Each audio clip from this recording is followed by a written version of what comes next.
Mari kita sampai kepada poin yang ke-17. Apakah kita orang yang bertanggung jawab? Orang yang bertanggung jawab memiliki rasa tanggung jawab yang sangat besar. Ia selalu sadar ia harus memberikan pertanggungjawaban tentang dirinya sendiri.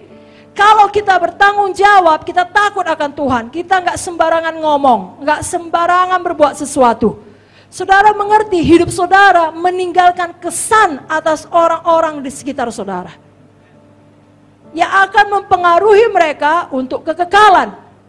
Seorang yang bertanggung jawab dapat dipercaya bukan hanya di gereja, tapi juga di rumah. Kalau dia masih bekerja di tempat pekerjaannya, janji-janjinya dapat dipercaya. Matius 5:37, ya katakan ya, tidak katakan tidak, lebih daripada itu berasal daripada si jahat. Kalau dia membuat komitmen, dia jalani dengan setia, berpegang pada sumpah walaupun rugi.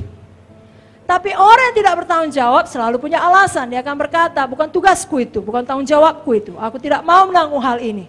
Atau kalau tidak beres pekerjaannya, katakanlah dia mempunyai pelayanan PMC atau pelayanan pemusik atau pelayanan multimedia, lalu terjadi kerusakan alat atau tidak baik penyiaran dan lain sebagainya, dia tidak mau bertanggung jawab. Dia akan mengatakan, aku tidak pernah diajari seperti itu. Tidak ada yang mengatakan aku harus menyiapkan mic sebelum menyanyi.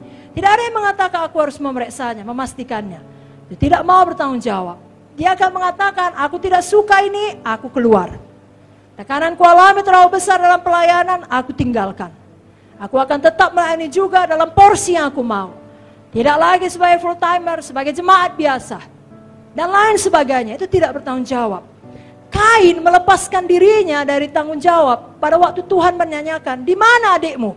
Lancar kali mulutnya menjawab, aku bukan penjaga adikku. Saudaraku, kita tidak mau seperti Kain. Kain sampai akhir hidupnya tinggal di tanah Nod. Itu diartikan pengembara. Tidak pernah tenang, saudaraku.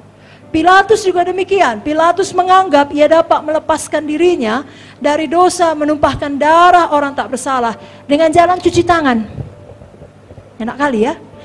Dalam Matius 27 ayat 24, ketika Pilatus melihat segala usaha akan sia-sia, malah sudah timbul kekacauan, diambilnya air dan membasuh tangannya di hadapan orang baik dan berkata, aku tidak bersalah terhadap darah orang ini, itu urusan kamu sendiri. Tapi sesungguhnya Pilatus memiliki kuasa untuk melepaskan atau menghukum. Karena itu Tuhan menganggapnya bertanggung jawab. Dalam Yohanes 19 ayat 10 dikatakan, kata Pilatus kepadanya, tidakkah kau mau bicara dengan aku? Tidakkah kau tahu aku berkuasa membebaskan engkau? Aku juga berkuasa menyalibkan engkau. Kita tidak mau seperti Kain, tidak mau seperti Pilatus, kita mau teladani Paulus. Paulus saking bertanggung jawabnya, dia sering mengatakan hal yang sering dikatakan bolang juga. Bolang seumur hidupnya dia berkatakan, aku harus bayar hutang. Bukan hutang uang, saudara. Tapi seperti yang dikatakan Paulus, saya bacakan Roma 1 ayat 14-15. Aku berhutang baik kepada orang Yunani maupun kepada orang bukan Yunani, baik kepada orang terpelajar maupun kepada orang yang tidak terpelajar. Itu sebabnya aku ingin memberitakan Injil kepada kamu juga yang diam di Roma. Itulah dia Paulus. Dia mau bertanggung jawab melebihi dari yang seharusnya dia ambil. Dia mau berhutang kepada semua orang. Dalam 1 Korintus 9 ayat 22 dikatakan, bagi orang yang lemah, aku seperti orang lemah, supaya aku dapat menyelamatkan mereka yang lemah. Bagi semua orang, aku menjadi segala-galanya, supaya aku sedapat mungkin memenangkan beberapa orang dari antara mereka. Jadi Paulus ini dikesampingkannya kenyamanannya, dikesampingkannya kepentingannya sendiri. Dia mau bertanggung jawab untuk menyelamatkan sebanyak-banyaknya orang. Saudara yang sudah diberkati Tuhan, yang sudah punya gedung gereja yang baik, penghidupan yang baik, suami istri anak yang baik, rumah yang baik, mobil yang baik, tolong jangan hidup nyaman sampai tua. Saudara harus seperti Paulus dan berkata, aku rela menjadi segala-galanya supaya aku dapat menyelamatkan lebih banyak orang.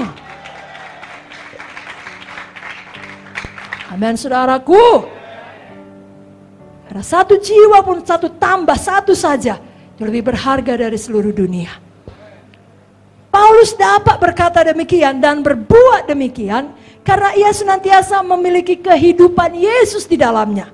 Kemanapun dia pergi dia bawa Zoe di dalamnya. Saya bacakan 2 Korintus 4 ayat 10-11. Kami senantiasa membawa kematian Yesus dalam tubuh kami, supaya kehidupan Yesus juga menjadi nyata dalam tubuh kami.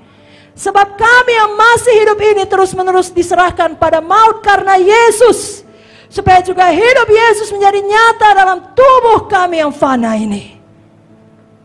Mari kita seperti Paulus, tidak pernah mengundurkan diri, tapi kita, ya kalau Bolang bilang, sorong diri. Kita sorong diri untuk bertanggung jawab, untuk menyelamatkan lebih banyak jiwa. Pulang kita dari summit, kita jauh lebih berapi-api. Zoe menguasai saudara, dalam nama Yesus. Amin.